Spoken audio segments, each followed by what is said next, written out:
Ladies and gentlemen of the audience, it has come to my attention via my esteemed colleagues that the impromptu verbiage that I have composed of late has...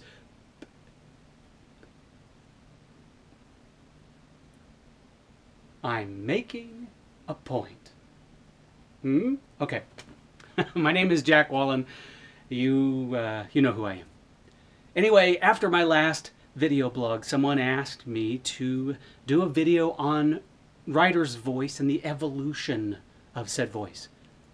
And I wanted to illustrate the writer's voice by coming at you initially with this video, speaking in voice with words and sentences and phrases that weren't mine. Well, they were mine, but they weren't me. I was trying to be somebody else. Now, of course, you know, I was an actor for a very long time, so I can do that. But when you watch that video of me expounding and extolling the grace of prose versus poetry, you know it's not me. This is me, this one-on-one, this personal, up-close love fest that I call me. I'm kidding. I'm kidding. I hope I didn't get you wet or anything. That sounded really bad. Anyway, focus, focus. All right. The writer's voice. What is it?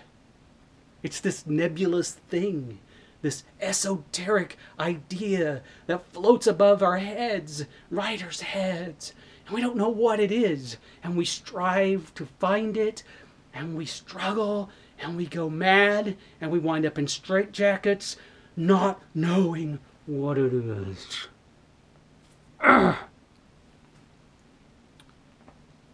Okay, there is really no reason to don your best straitjacket fashion and sit in a padded room and beat your head against a wall. Because I'm here to help you understand what the writer's voice is and how you can evolve your voice. Very simply, the writer's voice is that voice which you write with that is inspired by everything that is you. It is brought to you by your emotions, your thoughts, your experiences, everything that has made you you. Your writer's voice is the very same thing as your human personality. It is your writer's personality. There are some writers out there that write very concise and to-the-point prose, and there are writers out there that write beautiful, poetic landscapes. And you're either one or the other. And you can mix and match sometimes if you have those skills. But the truth of the matter is your voice comes from here and here. You can't make it up. You can't force it.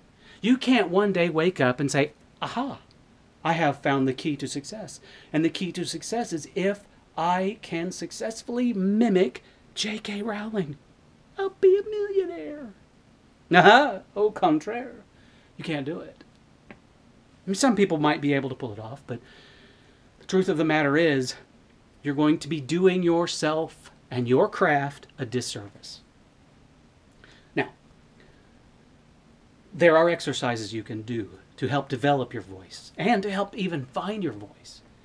Because to be honest, there are people out there that they'll write books and books and books and books, and they go back and they read their books and they're like, I don't know what my voice is. What is it? A voice is rhythm.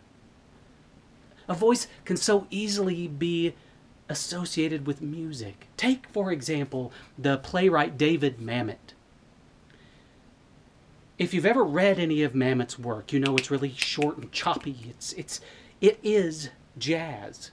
David Mamet successfully took jazz and turned it into a play. And he does it beautifully, better than anybody else. But if you don't know what jazz is, as an actor, if you don't know what jazz is, you cannot perform David Mamet. At least not true to form. So, a lot of times, with my voice, I like to liken it, that was really, anyway, to music. And you know, because to me, some of the most perfect writing can be found in the lyrics of songs. Because a songwriter has a very short amount of time to get their point across. But they can't just get their point across. They have to do it with poetry. So it's not only to the point, it's beautiful and profound and moving. And that's what I want my words to be. And I've spent a great amount of time allowing that to blossom. Now, as for an exercise for you to do, this is really simple. Take a pad of paper and a pen and go away. Go find your safe place, your happy place. Not up in here, but your physical happy place. It could be a bar. It could be out in the woods. It could be on the moon if you have the capability to get there. Go there, and if you have to have your phone or whatever, but have something to time you and set the timer for 5 minutes. Open the book, pencil in hand, start your timer, and start writing. Stream of consciousness.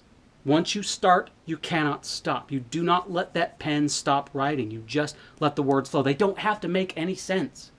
It's just you barfing up words.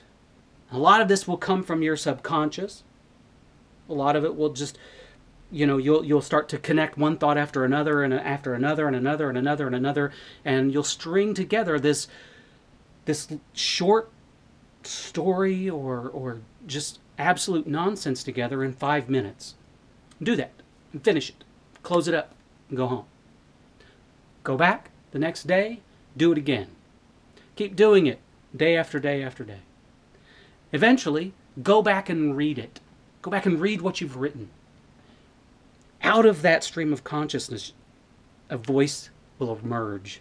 You will start to see a pattern, a rhythm, an ebb and flow. In the warp and weft of those words, in the syllables, you will see something emerge that is beautiful. And because you're doing this without thinking, without putting it through your mental filters, it is pure you. And when you discover what that voice is, you need to accept it. You need to live with it. Don't go, oh my gosh, my voice is like an Emily Dickinson poem with one syllable missing. Could be, I don't know. But take that and understand what it means, and then let it sink in. And once you've realized what your voice is without forcing it, you can start working with it. But don't ever try to force your voice or force another person's voice onto your work. And that's how you can easily discover what your voice is, if you're so inclined to really need to know what it is. Personally, because of where I was coming from early in my career, I didn't care what my voice was. I just wrote.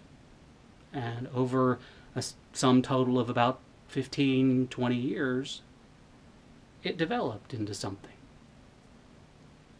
Okay, that's that. This nebulous idea of the writer's voice, distilled into one little exercise. Give it a try. See if it works. If you do give it a try, let me know. Come back and tell me what you discovered about your writing style, or you, or your safe place, the moon. Anyway, thank you so much for listening. I hope that I've helped you, or maybe just entertained you for a moment.